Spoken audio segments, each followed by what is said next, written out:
gàlle yaay mbër gàlle yaay mbër gàlle yaay mbër gàlle yaay su guddee fooy fanaan mbër gàlle yaay mbër gàlle yaay mbër gàlle yaay su guddee fooy fanaan. asalaamaaleykum suñu mbokki internet yi di leen nuyu bu baax di leen ziar di leen bëggee ñuy suivi sur Kewel Info kon niñ koy defee à chaque fois jotaay làmb nag tey ñu ñëw fii si Mbaawa ñu seesi koo xamante ni suñu la bokk nekk koo xamante ni tey mën nañoo wax ne àdduna war nga këpp xam nañ ko ci lanam mooy li nga xamante ni moom mooy ci liggéeyam ak li nga xamante ni kon li may wax rek day liggéey te boolewu ko wax mu nekk nag benn structure mu GFM entertainment muy Mawa Cissé tey moom lañ seesi fas yéene waxtaan ak moom ci combat bu bari coow boobu noonu Gouye Gui Reug Reug combat bi ñu jàppoon gars yi naan est-ce que ñoom bëgguñoo arrêté combat bi ñi naan affaire xaalis ak yooyu yëpp ñu fas yéene waxtaan ak moom mais nag di ko souhaité waaye encore une fois joyeux anniversaire di ko ñaanal yàlla aar ko sàmm ko may ko gudd fan ak wér moo xam li mu bëgg yàlla na ko yàlla def ndax moom suma xarit la suma père la loolu àdduna xam nañ ko moo tax tey comme mu beral ma loxo rek dama koo xoj mu ne ma yaay sama taaw bien vrai que nag taa amul mais dañ koy bàyyi bu nuyoo ñu dugg ci li nga xam ne mooy waxtaan bi père maa ngi lay nuyu. waaw maa ngi lay fay di nuyu waa Kewel Info di ziaraale suñu Fallou Ndiaye di nuyu njabootu làmb yëpp di la wax yow tamit joyeux anniversaire parce que maa ngi yow benn fan la ñu rawantee waaw kon ñun ñoo bokk bis bi waaw di la nuyu di nuyu Sénégal ñëpp ak àdduna wër na nga këpp. Mawa Cissé GFM entertainment léegi structure boobu noonu GFM entertainment nan ngeen def ba créer ko ak li tax ngeen indiwaat kii boobu noonu pour lii bi ngeen bañ a mu seey xaw wala pour da ngeen a bëgg kii bi ci GFM bi ñu xam ne carrément ci kii boobu la jógee.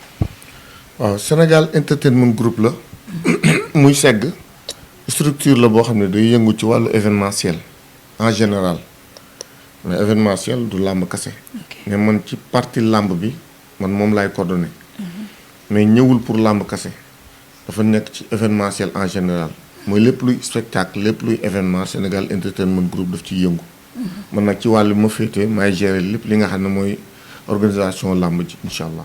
ñu gis ni waaw ci wàllu làmb ndax dañ la daan dégg boo gisee ban tamba dañ daan dégg Père Bécaye di ko nuyu au passage yow yaa ko doon réaliser ñu gis ni yow làmb est-ce que nekkul ni amour la wala day daje.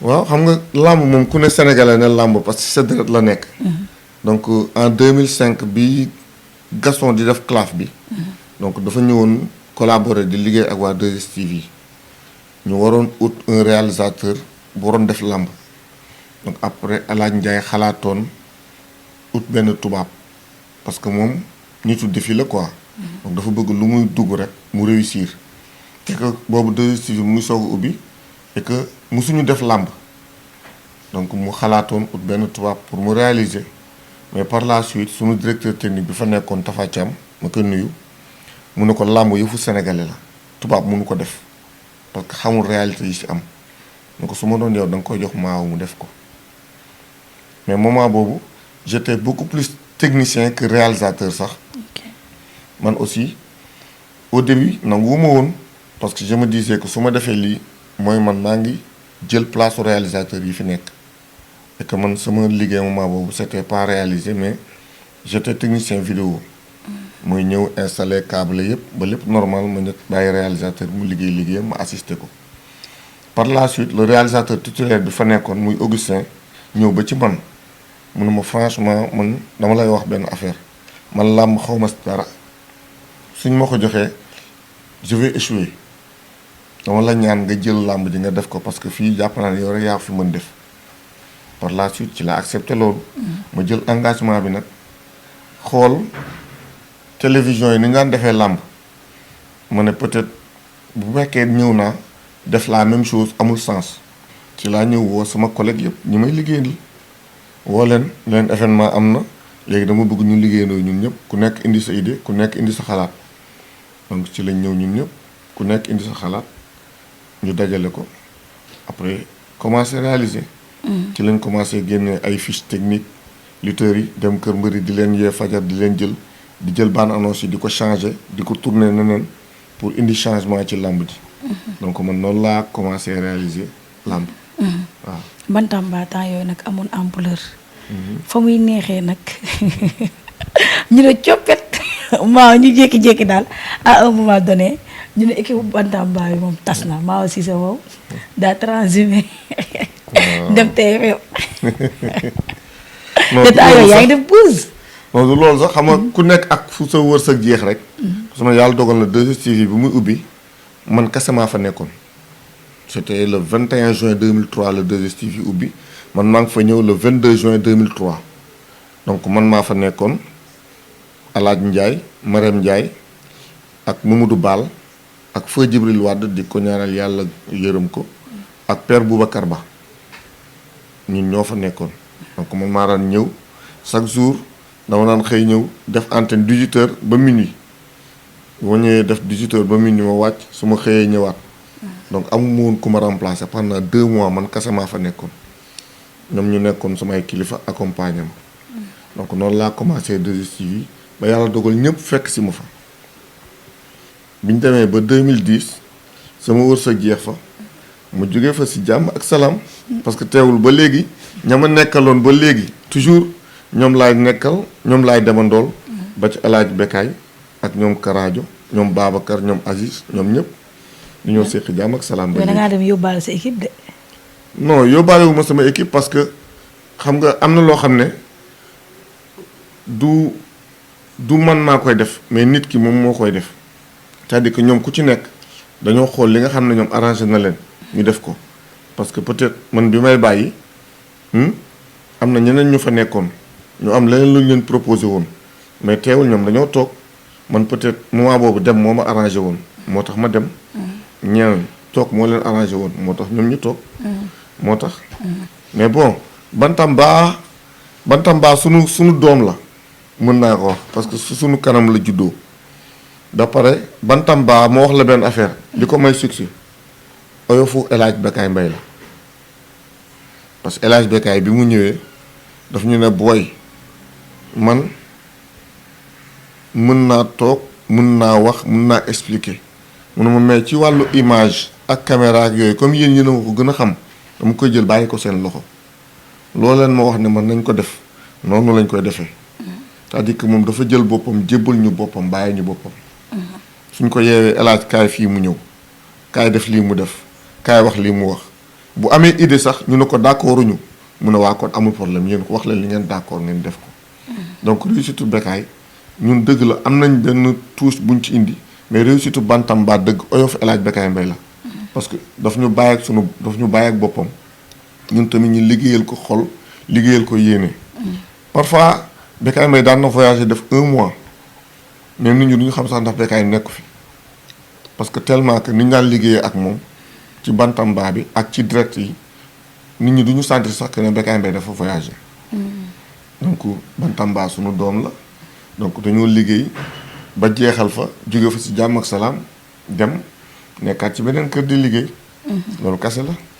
am na solo benn parenthèse la rek da nga daan dégg ñoon Bantamba Mao Cissé mooy réalisateur bi Mao Cissé di nangam tey nga nekk TFM yàlla def tey nga dox ay jéego tey ak sa performance sa fula ak sa fayda ba bokk ci directeur yi di la félicité waat encore une fois tey ñu ñëw ci li nga xamante ni moom mooy structure kon li nga wax GFM Entertainment duggam ci làmb lan moo waral loolu da ngeen doon essayer wala da ngeen ci duggoon pour gars yi daal instant bi kenn ku nekk mu wane seen bopp yow ngeen ñëw dugg ci lan moo taxoon ngeen dugg ci. waaw peut-être balaa may tëj ci Bantamba rek di la rappeler que la Bantamba équipe la woon. c'est-à-dire que tey mënoo wax Bantamba te waxoo Mansour Gueye parce que man peut-être direct yi sax laa doon gën a def mais Mansour Gueye.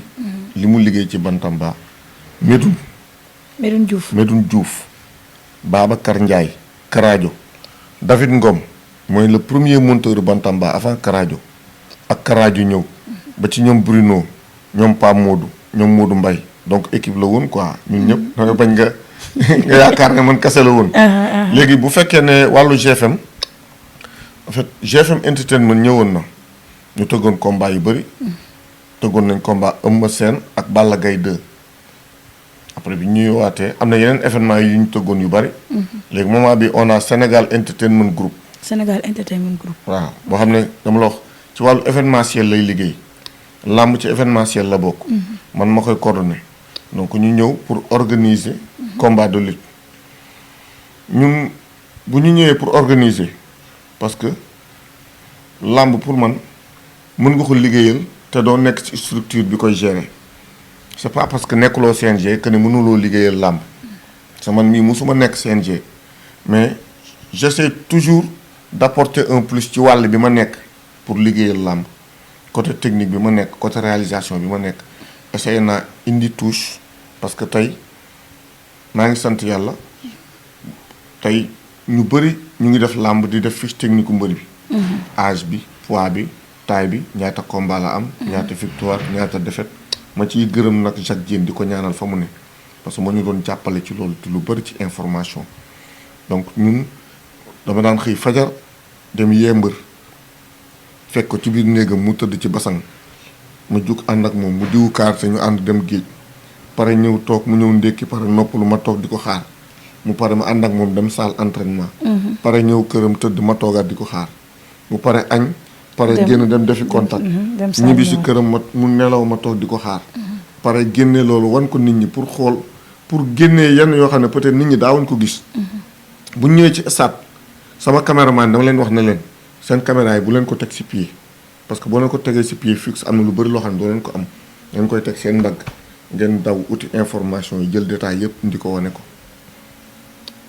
donc ñun dañoo ñëw pour yokk dañoo ñëw pour gën a defar te pare dafa am beneen affaire parce que toujours dañuy wax ne làmb c'est un produit mais produit boo xam ne ñu bëri mënuñu ko jënd ma jox la spectacle ma jox la exemple tey waa Canal bu ñëwee di la bëgg nga jaay leen seen làmb pour ñoom ñu mën ko def ci seen chaîne dañ lay laaj ban heure lay commencer ak ban heure lay jeex.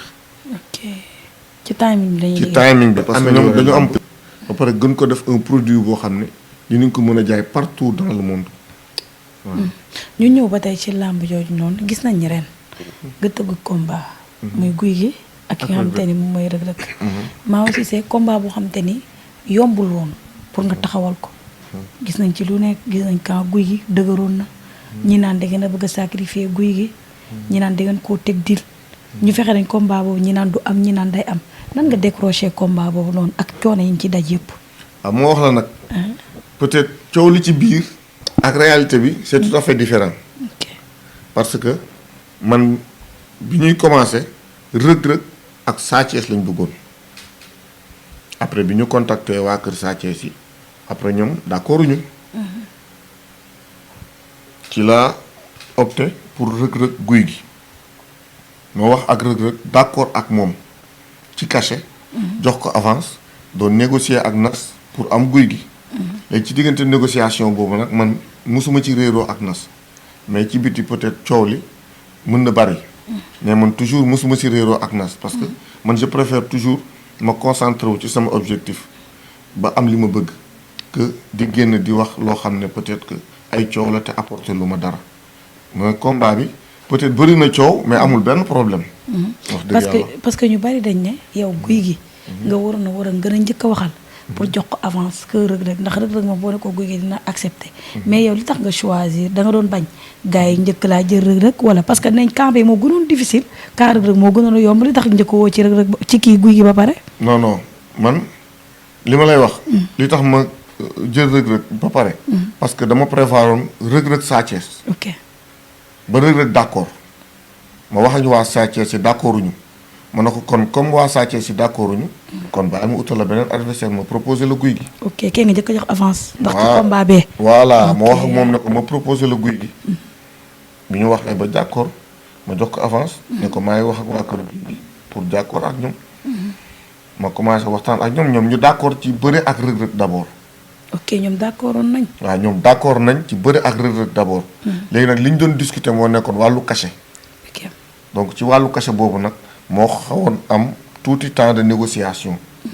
mais pas ay Reug guy gi bañ na bëre Reug Reug wala pour ñu koy baax pour mu bëre non non. bi ñu ko waxee yow ak Reug Reug lañ la bëgg boole dafa ne d'accord naa fay leen ma temps ñun ñu ne ko temps lañu am. loolu moo taxoon nag affaire yi xaw a xaw a jël temps. mais finalement mujj nañ tombé d'accord ci cachet. ngeen d'accord ci cachet. jàpp date jàppaat date. ñu bari naan est-ce que yéen bëggoo leen génn ci combat boobu noonu. ndax combat bii paase rek bi ngeen jàppoon le 2 bi suma juumul. dem nañ ba benn instant ñu ne Mao Cissé joxewul ay raisons yu palpable. comme nee na affaire kii Coupe d'Afrique bi. te mën nañoo bëre. daal day dem ko non xam nga père. xam nga mii la làmb kon li nga wax rek. comme que ndax ba nga joxee sa lettre. affaire yooyu ñu ne warul woon kii bi ndax combat bi àdduna dañ ko doon xaar. lan moo tax combat bi. mënoo ko wutal date boo xam te ne bu précis. xam nga combat bi le 29 août lañ ko njëkk a jàpp. mais boobu report boobu du woon suñu coobare ñun ñëpp ñoo ci bokk yamoon mooy Covid bi moo taxoon. Covid bi moo taxoon après bi ñu CNG woowaatee. nañ ñëw pour ñu ñëw choisir beneen date nit ñi fa nekkoon promoteurs yi fa nekkoon doon choisir ay date peut-être am na su ñoo xam ne sax dañ xawoon am ay xëccoo seen diggante man je me suis dit que naa bàyyi ba ñëpp choisir. ma soog a choisir bi ñëpp choisir ba pare ma ñaan président CNG pour ñu jël le 2 donc ci lañ choisir jël le 2 pour organiser ko combat boobu. mais ci diggante bi. on a vu que ñun li ñu bëgg a def yëpp buñ ko tëggee le 2 duñ ko mën a def. ok parce que liñ ci bëgg a def dafa bëri te dafa diis te dafa rëy benn.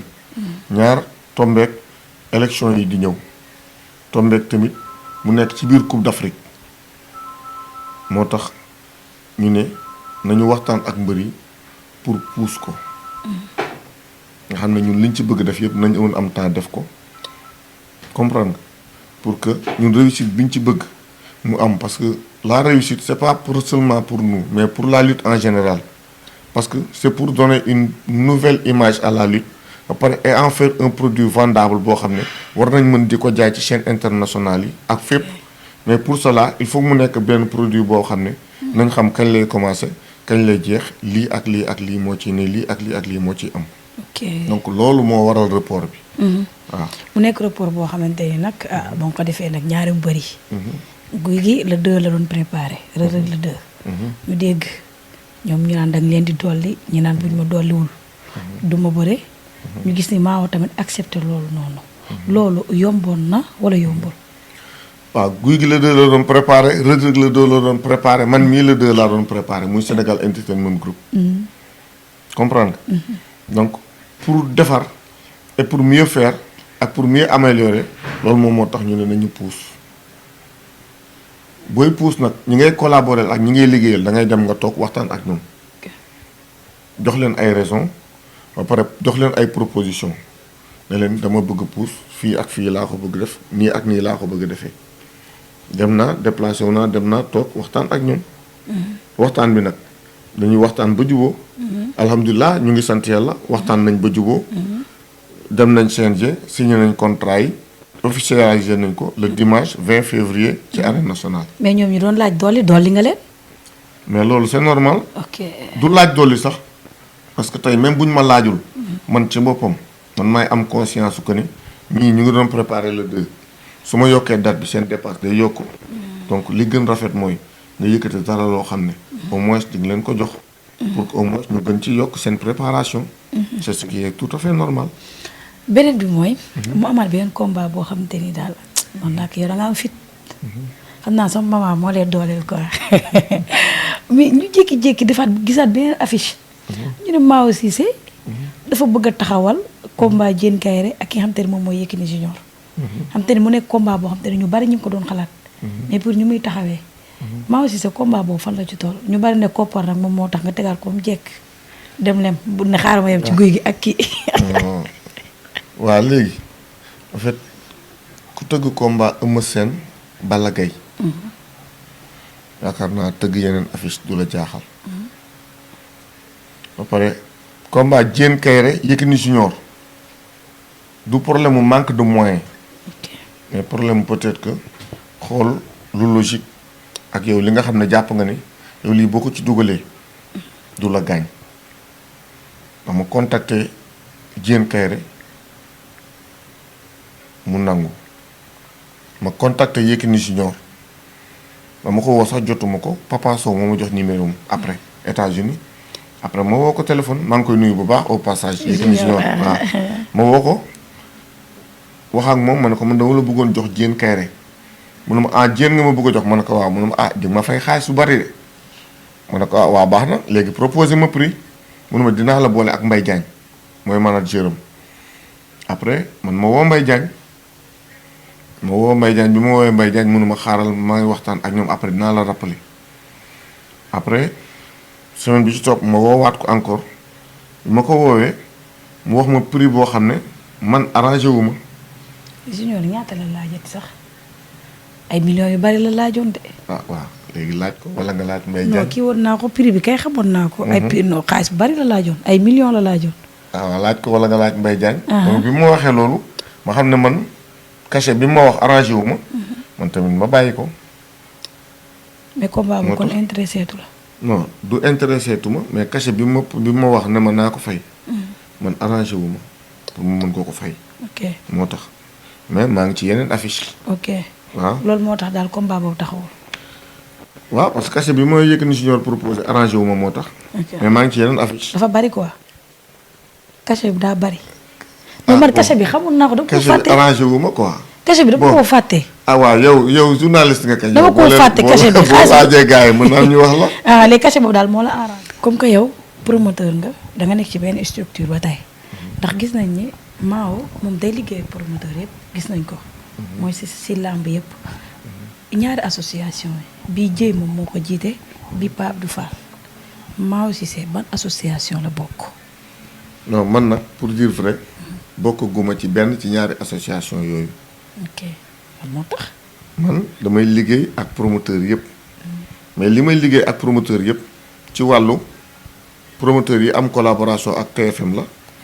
ak promoteur yi nga xam ne dañuy organiser ay làmb TFM am ay émission làmb ñu collaborer ak ñoom pour liggéey ak ñoom ci cadre boobu mais bu dee ci cadre wàllu organisation wala promoteur parce que bokk guma ci ñaari association yëpp parce que ñoom ñëpp libre nañ pour taxawal association comme li ngay wax ñaari association de promoteur moo fi am lii kii moo ko jiite bii kii moo ko jiite comme ni ngay gisee tamit am na ay promoteurs yoo xam ne bokkuñ ci benn ci ñaari association yooyu mais teewul ñu ngi def seen liggéey ni mu waree te teewul tamit ñoom ak promoteurs yooyu bokk ci ay association yaakaar naa réeréewuñ ci dara parce que pour man ñoom ñëpp seen objectif lenn la mooy jëmale làmb kanam.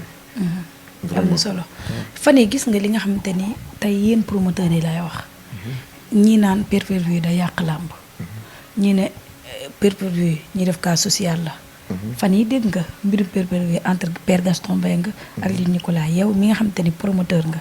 te mën nañu wax ni loolu tamit dañ ciy liggéey nan nga gisee pay-per-view ci biir làmb. moom pay-per-view dafa am ñu mu arrangé am ñu mu arrangé wul.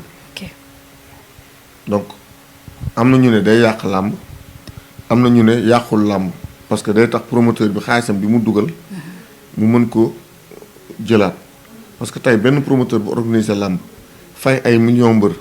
amul sponsor amul partenaire amul parrain bu baax xaalisam bu ko yaakaaree ci biir rek li mu soxla du ñëwaat kon kooku pay-per-view da koy arranger au moins pour que mu mën a rentrer waat dans ses fonds am na promoteur boo xam ne dafa am ay sponsor yu wóor am ay partenaires yu mag am ay parrains yu mag kooku bu ko neexee mu bañ a def pay-per-view parce que moom peut-être am na beneen moyen boo xam ne moom li mu dugal ci xaalisam dina ko mën a génneewaat donc question de choix la par rapport ak yow sa financement ni nga ko defee ak ni nga bëggee xaalis bi del ci waat ci yow moo tax donc man du ma ne day yàq làmb wala day defar làmb parce que en fait ku ci nekk ci promoteur yi am nga raison pour utiliser pay-per-view wala bañ a utiliser pay-per-view donc man noonu laa ko gisee. mais tey yéen ñi nga xamante ne tey ci cadre làmb surtout yow mi daan réaliser gis ngeen ni bu njëkk ba làmb kii bi mu amoon ampleur bi mu amoon ndax da ngay dégg gis nga def naa ci sax benn reportage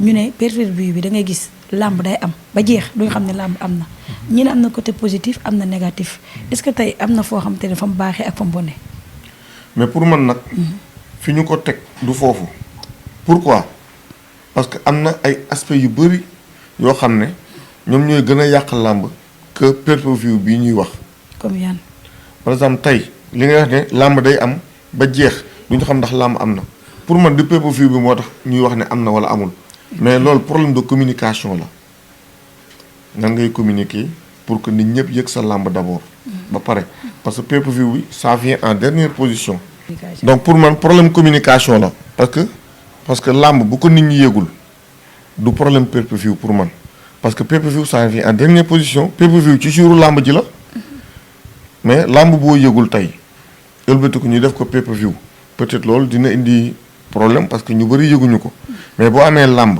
nga def une bonne communication ba jouru làmb ji ñëpp yëg ko nga ñëw ne kat dama koy def pay-per-view ba pare nga communiquer aussi ci pay-per-view bi nan nga koy defee et tout pour man loolu la ba pare pour man yeneen yiy làq làmb te mu bari fi war nañ ci gën a mën a concentré wu que ni pay-per-view kese mooy yàq làmb parce que CNG booy xool chaque jour heure bu làmb amee boo xëyaatee nga gis ñu jël mesures yu bees parce que ñoom ñu ngi xool bu làmb amee yan faay ñu am ñu xëy jël mesures yu bees pour gën di améliorer donc déjà à l'arène nationale bi fi arène bi nekkee yàggul mais arène bi dafa commencé di détériorer wu gravement te loolu day yàq làmb parce que arène bi bu yàqoo fa la ñuy tëggatee làmb bu mag parce que amitié tëj na Demba Diop tëj na Iba Mar am na combat yoo xam ne xaju fa fa la ñuy tëggatee làmb te arène bi bu continuer nii day yàqu loolu moo si gën a ndaw même porte yeeg yu bëri dafay yàqu yu baree bari parce que man comme damay organiser man su ma demee CNG damay profito defaale tour def repérage di xool yenn affaires yeeg yu bëri mais dafa bëri yu bëri yoo xam ne dafa yàqu te instant bi arène bi bu yàqoo dootuñ am fu ñu tëggatee làmb wala pour ñu tëgg ko ça va être très difficile te loolu bu ñu moytuwul jël ci ay mesures ci foofu lañ jëm beneen bi la violence boo xam ne toujours dañ koy waxal làmb peut-être mën na am parfois demeewul noonu sax parce que du ay acteuru làmb ñoom ñooy indi violence mais peut-être ñu ci bokkul la donc waa làmb ñoo war a góorgóorlu xool nan lañ mën a defee pour éradiquer loolu génnee ko complètement donc li yàq làmb bëri na par exemple man je suis contre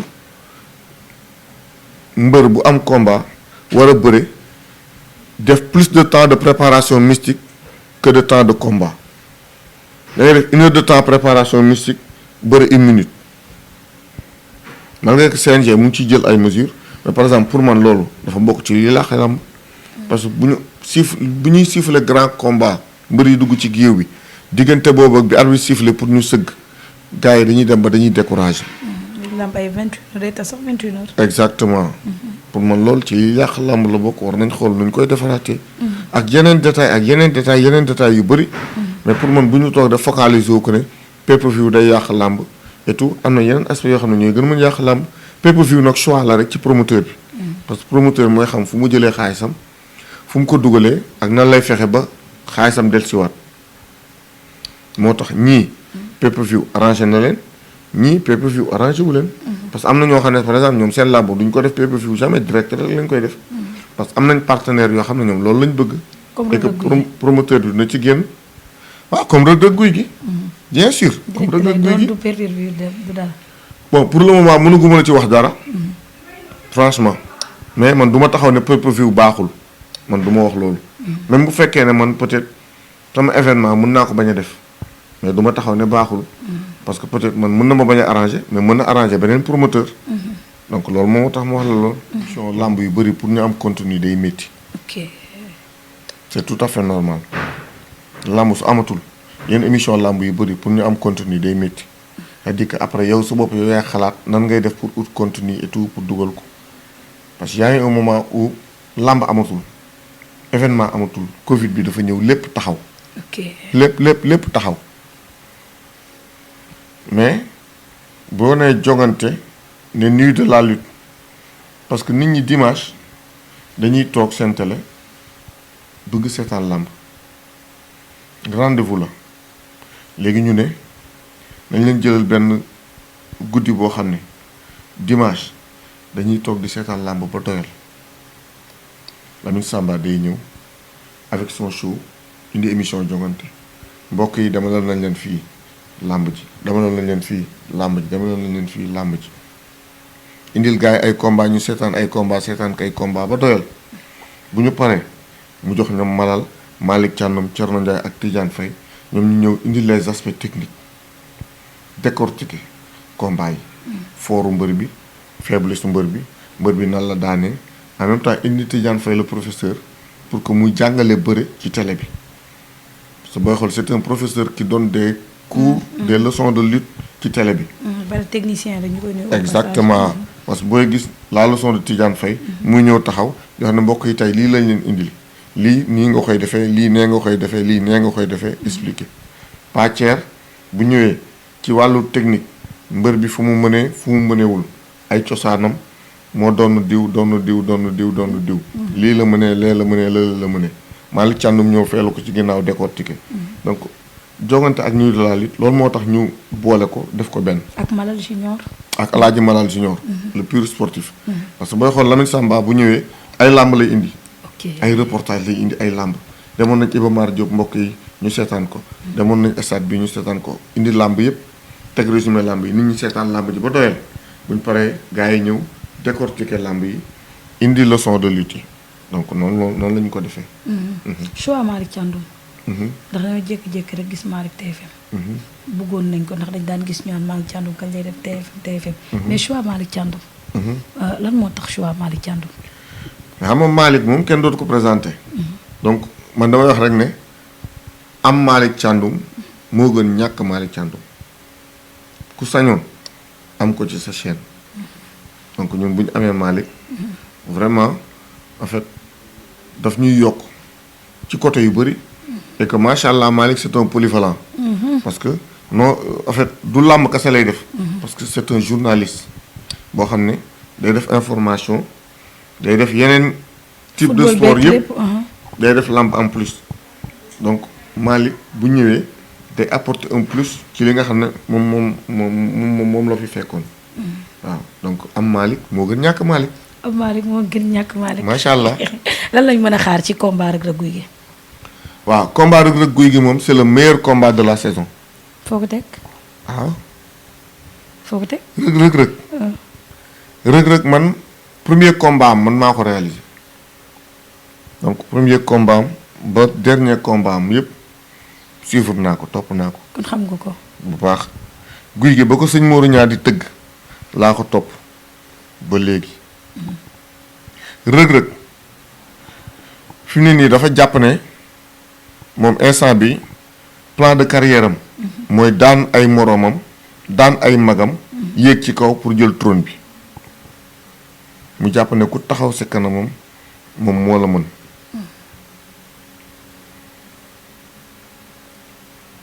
dem ci bëre simple bi def ci ay résultats ba nekk ci roi ñëw ci bëre dóor bi léegi li mu am ci bëre simple bi lu ko raw la bëgg ci bëre dóor bi te pour loolu am du moytu day ñëw affronter ñi nga xam ne ñoom la ñuy wax ñoom ñooy ténor yi fii pour mu mën a dugg ci VIP bi te dafa wax benn affaire mu ne man sama gaal gi dama ko ser ce qui veut dire que actuellement mu ngi ak guy mu ngi jël guy gi mais mu ngi séntu yeneen mbër biir géejawaay parce que dafa ne dama ser gaal gi damay dem nappi ñëwaat jëlaat gaal gi seraat ko géejawaay kon ce qui veut dire que moom instant bi mu ngi caaroy mais mbëru géejawaay yi bàyyiwu fa kenn jàpp ne ku ñëw ci kanamam moo la mën te instant bi caaroy ñu fa nekkoon ñoom Xaarim Njaay ñoo fa nekkoon ñoom Ousmane Diop dem si yàlla njagandoo yàlla na ko buur yàlla yërëm ñoom Issa Pouye ñoom ñoo fa nekkoon ñoom Koli Faye ñoom ñoo nekkoon caaroy léegi instant bi ñooñu daanaka ñu ci bari bëreetuñu tey Baye Mandione ñëwaat na am na victoire donc Reug Reug moment bii moom mooy porte drapeau wu Caaroy donc ci dynamique boobu la war a topp. mooy capitaine bi. exactement comme moom mooy capitaine nag donc dañ koy xaalee ci lu bari. beneen bi mooy à l'international parce que Reug Reug il est devenu un lutteur international. par rapport ak MMA bi muy def. donc instant bi ay performance am ci làmb day gën a dëgëral taxawaayam à l'international. parce que il a bien débuté macha allah. dem ba waa Canal Plus di def ci émission. exactement peut-être ci diggante bi pour wax la ni ko combat bi ñoree am na ay contrat ak ay combat yu mu war a def MMA mais daf ne da koy pause ba def combat bii ba combat bi jeex ba mu lijjanti guy gi ba pare. soo ko dem eggali li muy def kon xam nga ko combat bi ñor na ko. donc jàpp na ne ku taxaw ci kanamam moo la mën. donc pour moom bu arbitre sifflé dafa war a ñëw daan guy gi. guy gi tamit voyage 3 fois États-Unis. guy gi jël ñëpp bàyyi fi Reug Reug guy gi jël ko. léegi lu tax ñëpp bàyyi fi Reug Reug guy gi jël Reug Reug jëlu ko pour daanu. parce que boo fàttali ko guy gi dafay freiné ñu bari freiné na fi Ama Baldé. boo yu tëy yëpp moo leen freiné. exactement comme moom moo fi freiné boo yu tëy yëpp. ay Siteu. léegi nag on va poser la question ndax guy gi dina freiné Reug Reug wala du ko freiné. te combat yi am coow yëpp da ko réussir. te guy gi da ngay dégg muy wax mu ne nee nañu Reug Reug moom mooy favori. na jël lépp bàyyi naa ko favori bàyyi naa ko lépp ba ci jour ba. nee na bu ñu ma jox lépp dañ jox lépp. kii exactement benn ñaar tey géejawaay booy xool. làmb yi fa am. à part Sa Thiès peut-être ak yeneen mbëri ndaw yi parce que Sa Thiès daan na Moussa Ndoye. Lac de Guiers 2 bëri na ak Eumeu Sène. yàlla dogal mu jeexewul ci chute quoi. Balla Gaye 2 bëri ak Bombardier jële ci défaite léegi guy gi war a nekk porte drapeau géejawaay donc défaite arrangé wu leen. xarit la am na yenn yoo xam tey nag jarul wax mais nag suma maman suma xarit Asi Gaye sama référence suma lépp loolu du tey loolu moom ñëpp xam nañ ko ma koy ñaanal rek moom yàlla may ko njaboot gu barkeel ci barki Seydina Mouhamed yàlla aar ko sàmm ko nekk koo xam te ne moom sama tippoo la sama xarit la tey lii yëpp bu amee moom moo tax ndax moo jàpp sama loxo présenté ma sama papa ji te boobu lépp rafet mu nekk ku baax ku may suivre chaque jour defeel nii tànqamul sama dara di ma jàppale ci zaahir ak ci baatin di ko ñaanal yàlla rek combat bi yàlla nekk combat yu gën a réussir ci année bi ci barki Seydina Mohamed en tout cas kontaan naa ci yow. maa la gën a kontaan waaw di leen sant leen gërëm di gërëm waa Kewel Info di gërëmaat encore Fallou Ndiaye parce que comme li ma la wax sànq rek liggéeyal làmb jarul nga nekk CNG pour liggéeyal làmb et que man Fallou yàlla dogal na jot nañ liggéey man ak moom pour man ku ko mere rek ci dëggoom nga ko mere parce que man dañuy jokkoo lu bari man ak moom parfois mën nañ bañ a bokk position mais du ñu réeroo parce que à chaque fois ñu ngi jokkoo ñu ngi wax te gis naa ni yokk na ma koy ñaanal yàlla doolu ko xewal doolu ko sutura di leen sant leen gërëm yéen waa Kewel Info yëpp di gërëm sama famille gërëm sama yaay gërëm samay soxna samay mag samay rak ak sama mbokk saalum yëpp sama saalum laa waaw képp kuy saalum maa lay sant la gërëm di gërëm tamit waa Parcelles Assainies unité 2 parce que man foofu laa yaroo foofu laa màggee donc ñooñu maa ngi leen sant leen gërëm bu baax ñu di gërëm surtout fi may liggéeyee muy groupe Futurs Médias parce que dañ ma yaatal ba en fait man je suis pas un simple technicien là-bas man daanaka lépp laay def foofu te di gërëm sama kilifa yi nga xam ne ñoo ma jox opportunité pour que mu mën a génne li nga xam ne moom moo nekk si man di la wax ne la guy gi Reug Reug le 20 février la. Inch'Allah. Et c'est le meilleur combat de la saison. te bu ñu commencé incha allah. di ngeen a waxoon naa la ko c'est le meilleur combat de la saison. te gars yi dañoo nam mu wëlbët gàng foog mu am. kon nag le 20 février kon. gars yi nañ xaar spectacle nañ xaar lépp. ndax nag wax dëgg yàlla nag événement moom seen yëf la moom. wax dëgg yàlla kon yàlla bu leen cat topp. amiin merci kon yàlla bu am nul. kon ni ko gars yi di waxee ñaari mbër yi nag il faut que nag ndax gars yi léegi mbër yi dañoo xewal lool Aïcha. taxaw ci benn coin non du am nul parce que amul tax. Reug Reug day attaqué te guy gi du xaar. waaw. kon gars yi mën nañoo am combat bu neex comme que fan yi dunduñu combat yu neex yi. waaw ñu dund ko rek kon. incha allah dégg nga dañoo nangu wëlbët gàng foog mu am. wëlbët gàng bilaay wëlbët gàng mooy daan bañ ne diw daan na ko toog ci kawam. te ñoom ñaar kenn ku nekk war naa mën a toog sa kaw. waaw bien sûr pourquoi pas.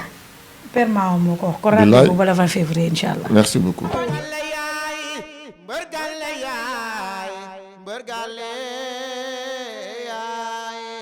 Bergale yaay su guddee fooy fanaan